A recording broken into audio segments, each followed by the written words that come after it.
ચાલો વિદ્યાર્થી મિત્રો, નમસ્કાર. શિવમ જીકે માસ્ટર યુટ્યુબ ચેનલમાં સ્વાગત છે તમામ વિદ્યાર્થી મિત્રોનું. આજે મિત્રો આપણે નાની એવી બાબત જોવી છે. બહુ મોટી બાબત કઈ છે નહીં. એક છે નિમણૂક પત્રો, એક છે મેડિકલ ટેસ્ટ અને તાલીમ તમારી ક્યારે શરૂ થશે. અત્યારે હાલના જે 12,000 વિદ્યાર્થીઓ જે પોલીસ કોન્સ્ટેબલના હતા, બરાબર, એમાંથી 11,899 વિદ્યાર્થીઓ છે. આટલી જગ્યા ભરાય છે અને 11,899 વિદ્યાર્થી છે એમને નિમણૂક પત્રો આપવાના છે. પછી તમારું મેડિકલ ટેસ્ટ આવશે અને પછી તમારું શું આવશે તો કે પછી તમારું તાલીમ કેન્દ્ર આવશે. તમને ત્યાં તાલીમ આપવામાં આવશે. 1 વર્ષની તાલીમ હોય છે મિત્રો. કેટલી હોય છે? 1 વર્ષ માટેની તમારી તાલીમ હોય છે અને 1 વર્ષ પછી તમને જે તે પોલીસ સ્ટેશનમાં અથવા તો જ્યાં ત્યાં તમને નોકરી આપવામાં આવશે. એસઆરપી તો એસઆરપી, બરાબર, જેલ સિપાઈ તો જેલ ખાતામાં. હવે નિમણૂક પત્રો તો તમે બધાય જાણતા હશો. જાહેરાત થઈ ગઈ છે 2025 માંથી. આવતી 23 તારીખ એટલે આજે 21, 22 અને 23 કાલ લઈને પ્રમ દિવસે તમને નિમણૂક પત્રો જે છે એ આપી દેવામાં આવશે. હર્ષ સંઘવી સાહેબ છે એમના હસ્તક અથવા તો ભૂપેન્દ્ર પટેલ સાહેબ છે એના હસ્તક તમને નિમણૂક પત્રો આપવામાં આવશે. હવે આની અંદર અમુક વિદ્યાર્થીઓને એવા પ્રશ્ન છે કે સાહેબ અમે અમારી રીતે ડાયરેક્ટ પહોંચી જઈએ તો ના ચાલે. ભાઈ એવું ચાલતું હતું, બરાબર, પણ આ વખતે ચાલે એવું નથી. બસમાં વ્યવસ્થા કરવામાં આવી છે. પોલીસ સ્ટેશનને જવાબદારી સોંપવામાં આવી છે. ફોન આવી ગયો હોય તો બહુ સારું. પોલીસ સ્ટેશને તમારે જે સ્થાનિક પોલીસ સ્ટેશન હોય જ્યાં તમે એડ્રેસ તમારું પરમેનન્ટ નાખ્યું છે, કાયમી એડ્રેસ નાખ્યું છે, ત્યાંનું એડ્રેસ ચાલશે અને ત્યાંથી તમારે ફોન આવશે. ફોન આવી ગયો તો સારી વાત છે, ના આવ્યો હોય તો પછી ફોન હજી આજકાલમાં આવી જશે. અને ફોન ના આવે તો હું તો કહું આજકાલમાં તમે નજીકનું પોલીસ સ્ટેશન હોય એનો કોન્ટેક્ટ કરી લેજો. તમારો ફોન નંબર છે કદાચ બંધ થઈ ગયો હોય, રિચાર્જ ન હોય તો તમારા પોલીસ સ્ટેશનનો કોન્ટેક્ટ કરી લેજો. તમને બસ સ્પેશિયલ ફાળવવામાં આવેલી છે. આ બસની અંદર જ તમારે જવાનું છે. તમામ સુરક્ષા છે એ પોલીસની રહેલી છે. જમવાની નાસ્તાની બધી વ્યવસ્થા છે ભાઈ, પાણીની બધી, એટલે એ કઈ ચિંતા કરતા નહીં.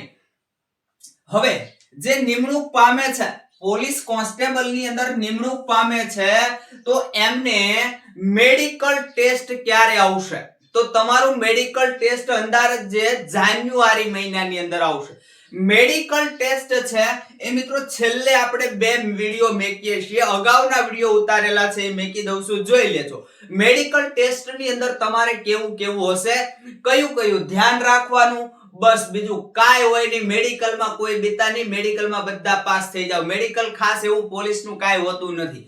અમુકને પ્રશ્ન હોય કે આંખના નંબર છે સાહેબ, ચાલે, દોડે, આંખના નંબર દોડે, કેટલા સુધી દોડશે એ આપણે લેક્ચરની અંદર કીધું છે. એ લેક્ચર તમે જોઈ લેજો, બરાબર. આની પાછળ જ મેકી દઉં છું, એ વિડિયો આની પાછળ જ મેકી દઉં છું, એટલે એ વિડિયો તમે આખો વિડિયો જોઈ લો એટલે તમારે ક્યાંય પ્રશ્ન નહીં રહે. મેડિકલ ટેસ્ટ ની અંદર કેવું હોય છે, તમારે મેડિકલ કેવું કરવાનું હોય છે, જે તમારે નોટિફિકેશન આવી એની અંદર જ લખેલું છે, એની અંદર બધી માહિતી આપેલી છે, પણ આપણે ધ્યાન નથી કર્યું. એટલે સહેજ વિડિયો જોઈ લેજો.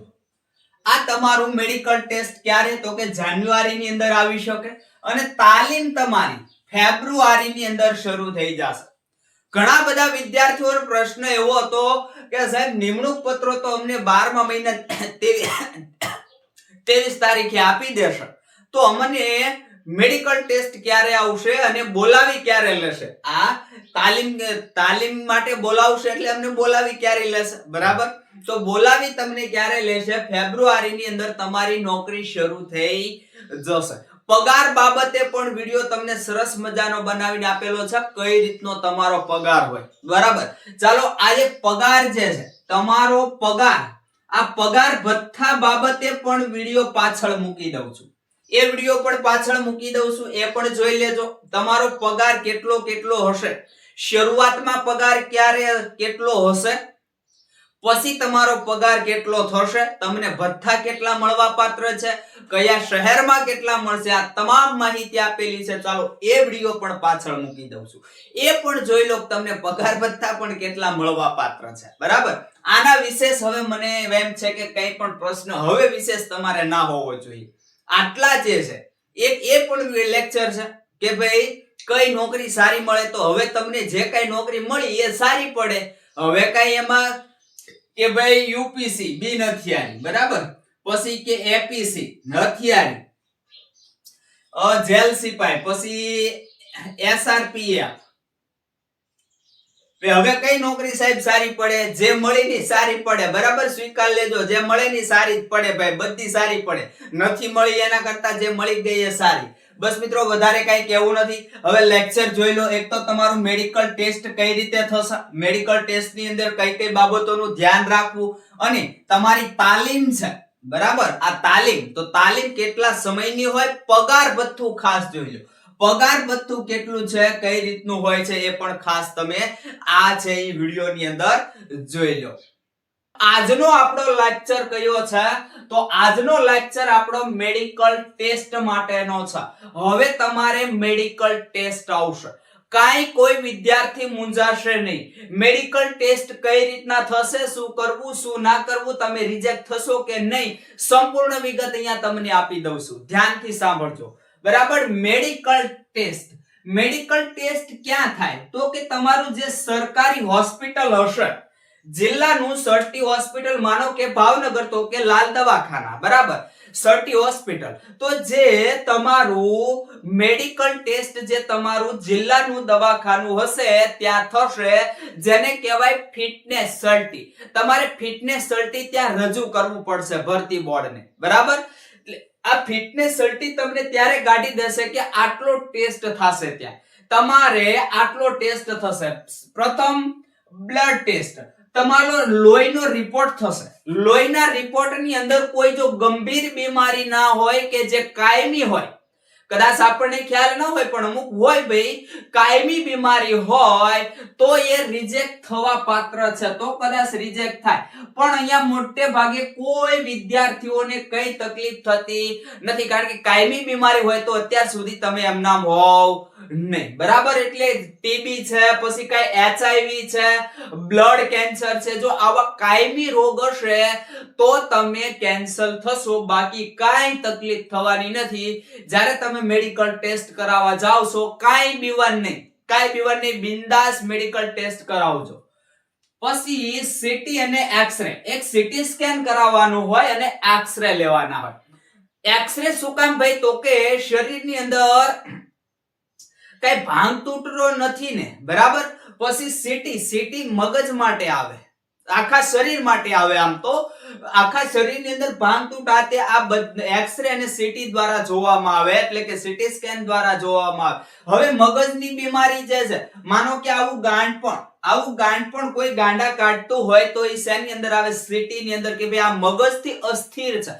અસ્થિર મગજના વિદ્યાર્થીઓ કોન્સ્ટેબલમાં ચાલે નહીં. બરાબર. કોઈ પણ ભરતીમાં લગભગ લેતા નથી, પણ આપણે અહીંયા કોન્સ્ટેબલની વાત કરીએ છીએ. તો અસ્થિર મગજના હશે તો એમને અહીંયા બતાવશે અને રિપોર્ટની અંદર આવશે તો એને બાકાત કરશે, બાકી કાઈ બાકાત થવા યોગ્ય નથી. એટલે કોઈ બીસે નહીં. તમારા હાડકામાં કઈ કાયમી પ્રોબ્લેમ નહીં હોય, અથવા તો તમારા મગજમાં કઈ કાયમી પ્રોબ્લેમ નહીં હોય, કાયમી અપંગતા નહીં હોય, તો કાઈ તકલીફ રહેશે નહીં. આરામથી તમે પાસ થઈ જશો એમાં. પછી આંખની તપાસ કઈ રીતે થાય? તો આંખની તપાસ બે રીતે થાય. એક તો કે એક આંખ બંધ તમારી કરાવે અને સામે અક્ષરો હોય અમુક અંતરે, એ અક્ષરો તમારે વાંચવાના. પછી બીજી આંખ બંધ કરાવે, બીજી આંખ પર તમારે હાથ રાખવાનો, પછી બીજી આંખે અક્ષરો બાંધવામાં, એ વાંચવાના. ત્યાં જો ભાઈ એક ખાસ ધ્યાન રાખવાનું, અક્ષરો વાંચતે સમયે જ્યારે તમારી પહેલી આંખ બંધ કરાવે ત્યારે ખૂબ દબાવી નથી દેવાની. એ આંખ ખૂબ દબાવી નહીં દેવાની, કારણ કે ખૂબ દબાવી દેશો તો પછી જ્યારે તમે પાછી ખોલશો આંખ ત્યારે આછું દેખાશે. એટલે ખૂબ દબાવી નથી દેવાની, માત્ર સામાન્ય આવી રીતે હાથ રાખી દેવાનો અને એક હાથે તમારી અક્ષરો વાંચવાના છે, પછી ફરીવાર બીજી આંખ પર હાથ સામાન્ય રાખી દેવાનો અને તમારે એક આંખે ઈ અક્ષર વાંચવાના થશે. એટલે વ્યવસ્થિત રીતે વાંચી જશો તો કાંઈ તકલીફ નથી. અમુક વિદ્યાર્થીઓને કલર વિઝન હોય, ત્યાં સામે કંઈક અલગ કલર હોય, દેખાય કંઈક અલગ, એવો કલર વિઝન હોય તો એમનો પણ ટેસ્ટ થવાશે. જો બહુ તકલીફ હશે, એનો ટેસ્ટ થશે, એનો ટેસ્ટ કરશે અને બહુ તકલીફ હશે તો જ આમાં બાકાત થાવ, બાકી બાકાત થવા કોઈ ચાન્સીસ નથી. અહીંયા કોઈ ચાન્સીસ નથી એવી રીતે બાકાત કરવાના. બરાબર. હવે બીજી વાત, આંખની તપાસ થઈ પછી હવે કાનની તપાસ થાય. કાનની તપાસ તો કાન વ્યવસ્થિત સાફ કરીને જવાના. અમુક કાનની તપાસ એવી રીતે હોય કે અમુક અંતરે કંઈક બોલે, એ આપણને બોલાવતા હોય. બરાબર. એ બોલે ને આપણે એમને સામે આન્સર આપવાનો હોય છે, બોલવાનું હોય છે, જે બોલે એવું. બરાબર. તો આ જે કાન છે, આ મશીન દ્વારા પણ અમુક ટેસ્ટ થશે. એટલે કાન સાફ કરીને જવાના. કાનમાંથી મેલ બેલ હોય એ સાફ કરાવી નાખવાનો, કોઈ સારા ડોક્ટર કે હોય એની આગળ, અથવા હાથે સાફ કરી નાખવા. પણ એટલા બધા સાફ નથી કરી નાખવાના કે ઇન્જરી થઈ જાય, બ્લડ ને એવું નીકળવા માંડે, અથવા તો કઈ પડદો તૂટી જાય. એટલા બધા સાફ નથી કરવાના, તો એમનામ જતા રહેજો, નહીતર હશે ઈ ખોસો. બરાબર. એટલે આ કાનની તપાસ થાય તમારી આ રીતની. હવે ચામડીની ટેસ્ટ, ચામડીનો ટેસ્ટ થાય. જો કાયમી ચામડીનો રોગ તમારે કઈ હોય તો તમે બાકાત થાવ, નહીતર બાકાત થવાની કોઈ સંભાવના નથી. મગજ ટેસ્ટ મેં તમને સમજાવી દીધો. જો કાયમી કઈ ગાંડપણ કે એવું કઈ મગજમાં હોય તો પછી તમે બાકાત થાવ, નહીતર તમારી નોકરી પાકી છે. હવે નાક, તો નાકનું કઈ એવું તપાસ હોતી નથી ભાઈ, નાકની કઈ તપાસ હોતી નથી. તો આટલા ટેસ્ટ તમારે કરવામાં આવશે. આટલા ટેસ્ટ છે, આની અંદર કોઈ વિદ્યાર્થી બાકાત ન થાય. માત્ર ને માત્ર અમુક ગંભીર બીમારી હોય, પછી અમુક કાયમી ગાંઠપણ હોય, એવું કાયમી જે હોય, કાયમી અમુક રોગ હોય, ચામડીનો રોગ હોય, બ્લડ કેન્સર હોય, એવું જો કાયમી હશે તો જ તમે બાકાત થશો, બાકી કાંઈ તકલીફ નથી. એટલે મેડિકલ ટેસ્ટમાં બધા કોઈ કહેતા હોય કે આમ થશે, આમ થશે, આર્મી જેમ હોય, કાંઈ હોતું નથી. કોન્સ્ટેબલમાં એવું કાંઈ હોતું નથી. કોઈ બીતા નહીં. આરામથી જ્યારે તમારે ટેસ્ટ કરાવવાનો આવે ત્યારે ટેસ્ટ કરાવી લેજો. બરાબર. તો બસ મિત્રો, વધારે તો કંઈ કેવું નથી. આ જે મેડિકલ ટેસ્ટ છે એના વિશે માહિતી આપી. હવે આગળનો જે આપણો લેક્ચર આવશે, બરાબર, એની અંદર હવે વનપાલ છે એના માટેના લેક્ચરો શરૂ થવાના છે. તો જોતા રહેજો અને મળીએ હવે મિત્રો આગલા લેક્ચરમાં.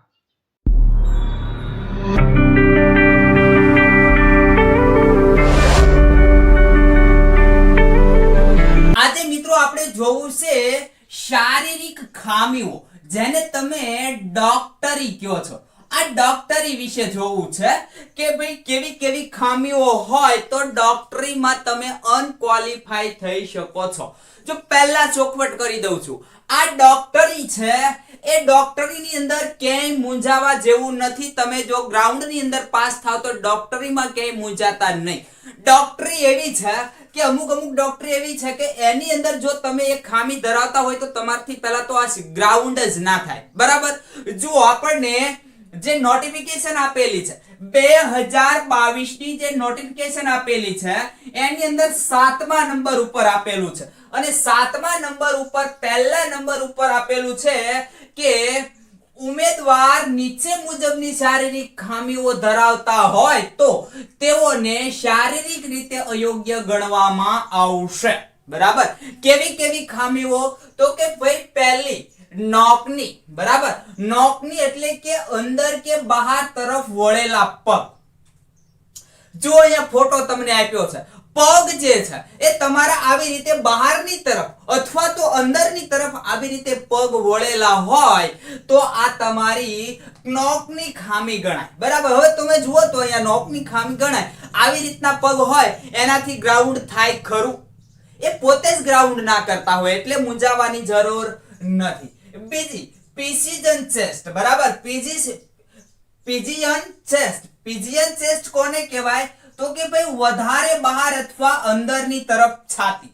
જો અહીંયા ફોટો આપ્યો છે, તમારી છાતી છે એ નોર્મલ હોય એના કરતા વધારે બહાર આવી ગયેલી હોય અથવા તો વધારે પડતી અંદર જતી રહેલી હોય આ રીતે, તો એ તમારી ખામી, છાતીની ખામી એટલે કે પિજિયન ચેસ્ટ ગણાય. બરાબર. પછી ત્રીજી ખામી આપી છે સ્કિવન્ટ આઈ. આઈ એટલે આંખ. બરાબર. તો આંખની ખામી છે. આંખની ખામી શું આપી? આંખો જે છે એ તમારી અંદર અથવા તો બહાર હોય.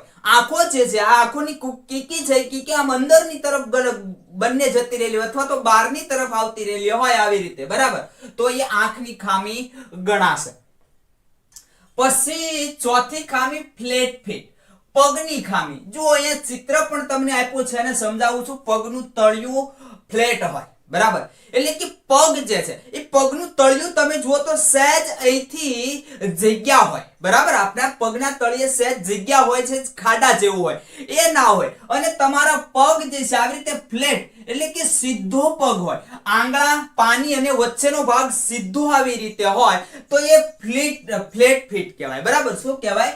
ફ્લેટ ફીટની ખામી કહેવાય. તો આ ફ્લેટ ફીટની ખામી આવી રીતે હોય તો અનક્વોલિફાઈડ થઈ શકો. આ પણ તમે જુઓ આવી રીતનો પગ હોય તો એ ગ્રાઉન્ડ જ ના કરતા હોય. ત્યારબાદ છે વેરિકોઝ વેન્સ એટલે કે અતિ ફૂલેલી નસો. હવે અતિ ફૂલેલી નસો હોય, બરાબર, જુઓ અહીંયા ફોટાની અંદર, તો એ વેરિકોઝ વેન્સ કહેવાય. એટલે એ ખામી જે છે એ કહેવાય. પણ મિત્રો આ ખામી ક્યાંય નડતી નથી. બરાબર. વેરિકોઝ વેન્સ અતિ ફૂલેલી નસો ક્યાંય નડતી નથી. કારણ કે બધાને ખ્યાલ હોય, વિદ્યાર્થીઓ તૈયારી કરતા હોય, બરાબર, તૈયારી કરતા હોય એટલે એની જે નસો છે એ ફૂલે ને ફૂલે. બરાબર. એટલે આ ક્યાંય આડું નહીં આવે. હેમર ટોચ કોને કહેવાય? કે પગની આંગળીઓની ખામી. બરાબર. પગની આંગળીઓ એકાબીજાની ઉપર આંગળીઓ ચડી ગયેલી છે, પગની આંગળીઓ આવી રીતે ઉપર તરફ વળેલી છે, આવી રીતે નીચે તરફ આંગળીઓ વળેલી છે, અથવા ક્યાંય બહાર નીકળેલું છે. આજે આપણે સામાન્ય રહેવું જોઈએ એને બદલે આવી રીતે કઈ બહાર નીકળેલો છે ભાગ, તો એને કહેવાય છે હેમર ટોચ એટલે પગની આંગળીઓની ખામી. અહીંયા ફોટો તમે જોઈ શકો છો. બરાબર. આ પણ મિત્રો તમને કાંઈ ડોક્ટરીમાં એટલું બધું નડતું નથી, પણ મારે તમને સમજાવવું એ મારી ફરજ છે એટલે હું તમને સમજાવી રહ્યો છું. પછી ફ્રેક્ચર્ડ લિમ્બ, કોઈ પણ જાતનું હાડકાનું ફ્રેક્ચર થયેલું હોય તો તમે ગ્રાઉન્ડ કરી શકો ખરા? બેસી ન શકીએ તો પછી બીજી વાત ક્યાં રહી? બરાબર. પછી ડિકેડ ટીથ, સડેલા દાંત. તમારા દાંત છે સડેલા હશે, આ પણ ક્યાંય નડતું નથી. એવું કાંઈ આની ડોક્ટરી એટલી બધી હોતી નથી. તમને આ ક્યાંય આમાં કાઢવામાં આવતા નથી. બરાબર. એટલે સડેલા દાંત આ રીતના હોય તો એ ખામી આપણને નોટિફિકેશનમાં દર્શાવેલી છે. પછી 9મું છે કલર બ્લાઇન્ડનેસ, રંગની ખામી. તમને આ દૂધિયા પેન જે છે એ બતાવી અને તમને કાળો કલર દેખાય. બરાબર. જુઓ અહીંયા આપેલું છે, આપણે કલરો બતાવેલા છે ખાલી. તમને આ દૂધિયા પેન બતાવીને તમને કાળી પેન દેખાય, તમને લાલ પેન બતાવીને કાળી દેખાય, તો એ તમારે કલરની એટલે કે રંગની ખામી કહેવાય, જેને કહેવાય કલર બ્લાઇન્ડનેસ. બરાબર. આ પ્રકારની ખામી જે છે એ મિત્રો દર્શાવેલી છે. અને 10મા નંબરની છે કોમ્યુનિકેબલ સ્કિન ડિસીઝ. બરાબર. એટલે કે ચામડીની ખામી, ચામડીનો રોગ સામાન્ય રીતે કહી શકાય. અહીંયા જુઓ ઘણા બધા આપણે દર્શાવ્યા છે. આ રીતની કઈ જો ચામડીની તમને ખામી હશે તો ડિસ્ક્વોલિફાઈ થઈ શકો. પણ આવું કાંઈ લક્ષમાં લેવામાં આવતું નથી. અત્યારે વિજ્ઞાન ઘણું બધું આગળ વધી ગયું છે. આવું કાંઈ તમને હોય જ નહીં. અત્યાર સુધીમાં તો તમે દવા લઈ જ લીધી હોય ને તમે સારા પણ થઈ ગયેલા હો. બરાબર. ત્યારબાદ સેપમેન્સ કહેવાય. શું કહેવાય? સેપમેન્સ. આ સેપમેન્સ એટલે શું? તો કે એસ એટલે સાયકોલોજીકલ એટલે કે માનસિક બીમારી જેને કહેવાય, જેને મગજના અસ્થિર કહેવાય. જો તમે માનસિક રીતે અસ્થિર હશો, બરાબર, માનસિક રીતે આપણે એને કહેવાય ને કે ગાંડા. બરાબર. તો આવા જે વિદ્યાર્થીઓ છે એને લેવામાં આવે નહીં. આ પણ મિત્રો આવા પણ હોય તો આપણે તૈયારી કરતા હોઈએ નહીં. બરાબર. પછી એચ એટલે હિયરિંગ એટલે સાંભળવામાં તકલીફ, એટલે આપણે જેને બહેરાશ કહીએ છીએ. સાંભળવામાં જો તકલીફ હોય તો મિત્રો આ એક પ્રકારની ખામી ગણાય છે. બરાબર. એ એટલે એપેન્ડેજ, વધતું હાડકું, આપણે જેને એપેન્ડિક્સ કહીએ છીએ અથવા એપેન્ડી કહીએ. તો આ જે એપેન્ડી છે, બરાબર, એને આપણે અહીંયા વિજ્ઞાનની ભાષામાં એપેન્ડેજ કહેવાય. તો એપેન્ડેજ વધેલું હાડકું, એટલે કે માણસ છે એને પહેલા પૂંછડું હતું એવું વિજ્ઞાન કહે છે. તો એ પૂંછડું વધે એટલે એ હાડકું વધે અને એપેન્ડેજ કહેવાય. અને આ જો ખામી હોય તો એ ખામી ગણાય. પણ એવી ખામી આપણે રહેવા દીધી હોય ને એપેન્ડેજ થઈ હોય તરત જ આપણે એનો ઈલાજ કરાવી દીધેલો હોય, બરાબર.